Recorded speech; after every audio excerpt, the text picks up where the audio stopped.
Hey guys, today's story is inspired by some of the play we've been doing in school and hopefully you're doing at home.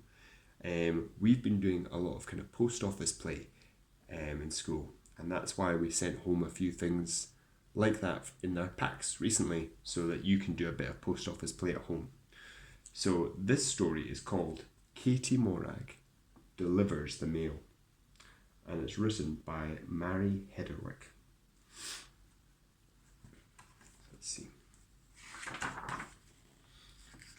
So the stories are all set on the Isle of Stray, and there it's quite nice because you get this nice little picture of all the parts of it. So I'll just hold that up so you can see all the different bits: the jetty, the post office, where Katie Morag stays.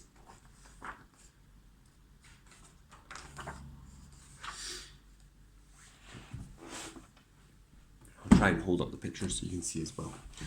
Wednesdays were always hectic on the Isle of Stray, for that was the day that the boat brought the mail and provisions from the mainland. So it's a wee island, and they get things brought to them by the mainland. One particular Wednesday was worse than usual, since baby Liam was cutting his first tooth, and both Mr. and Mrs. McCall were in a bad mood. All right, said Mrs. McCall in exasperation. I'll take Liam upstairs to quieten him down. Katie Morag, you take the mail to the houses across the bay. There are 5 parcels, 1 for each house. The one with the red label is for Granny. And you can see there's Katie Morag leaving to go and deliver the mail. Pleased to escape, Katie Morag set off. She loved any excuse to visit her granny, who lived all alone in the very last house on the other side of the bay. But it was a hot day, and Katie Morag had just stopped for a moment to paddle in a pool beneath the Redburn Bridge, when suddenly, splash! She slipped on a slithery stone and fell into the water, mailbag and all.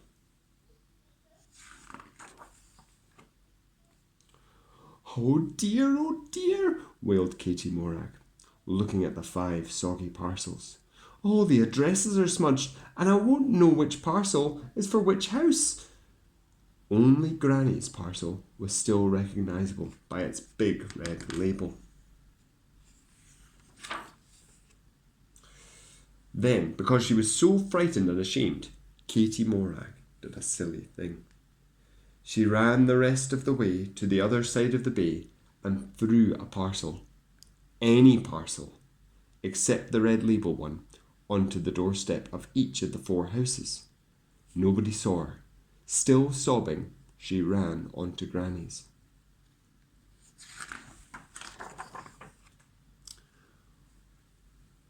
Well, this is a fine borak you've got yourself into, Katie Morag, said Granny, when Katie Morag had explained what she had done. Still, at least you've given me the right parcel. It's got the spare part for the tractor that I've been waiting for. I'll go and get the old grey lady going while you dry yourself up. Then you can try and sort the whole muddle out.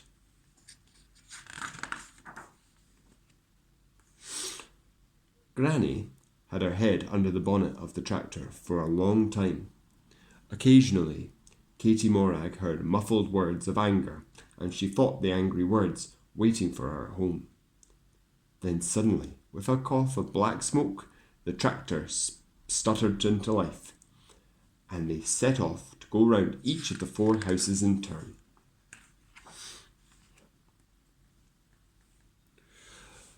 The first house belonged to the lady artist. She had been expecting tiny thin brushes for her miniature paintings, but the parcel Katie Morag had left on her doorstep contained 2 enormous brushes. They're bigger than my painting board, she said in disgust. The second house was rented by the holiday people.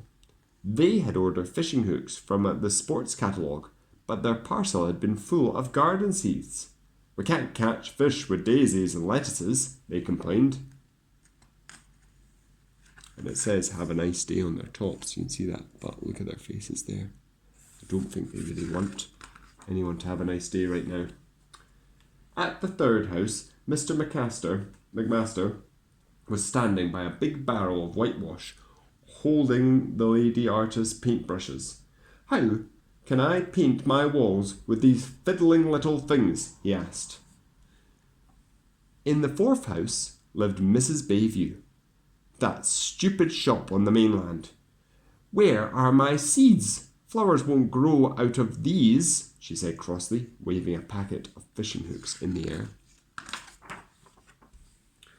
After much trundling back and forth, Katie Morag finally managed to collect and deliver all the right things to all the right people.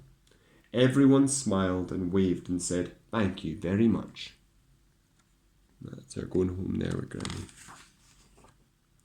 By now it was getting dark. Katie Morag thought of the long journey home. She would be very late, and her parents were so bad-tempered these days on the account of Liam's noisy teething. "Granny, would you like to come back for tea?" she asked.